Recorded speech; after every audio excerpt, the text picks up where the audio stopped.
今日係拍攝《我們什麼都不是》合唱版，我哋飛咗我哋台灣本身獨唱版嘅原班人馬，導演啦、cameraman 啦，甚至乎係幫我哋影劇照嘅 Mandy 咧，都特登喺台灣飛咗嚟香港拍呢一個合唱版啦。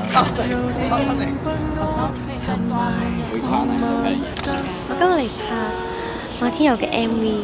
今次呢一個 MV 呢，除咗係延續我哋上次嘅故事之外呢，亦都有好多彩蛋喺入邊嘅，唔知大家會唔會留意到啦？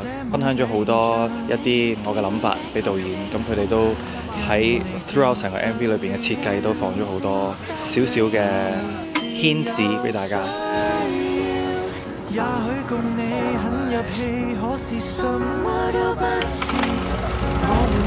我覺得而家呢一個先係成個 MV 裏邊嘅其中一個最重要嘅一個先，就係阿冰企喺對面馬路嘅時候，我撞到 Aska 喺街度，一場好重要嘅戲。然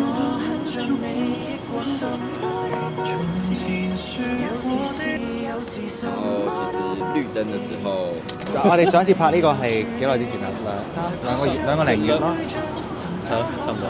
咁你對續集有咩睇法啊？你大隻咗咁多嘅，我大隻咗咁多嘅。冇，因為上一個版本咧係佢用力嘅攬，今次咧係到我就要放下。拍完呢一幕有咩感想啊？我就係覺得啊，原來呢個就係你咁 care 嘅人。我覺得我係好錫你㗎，所以我係OK。唯有係咁㗎嘛。係咁樣。多謝你，希望你玩得開心。我玩得開心。希望係成為一個好睇嘅作品。我覺得9成好睇，1成係攞嚟做保險嘅，真係。我明白，我們什麼都不是，沒能力承受了，寧願心為苦跳，唯有。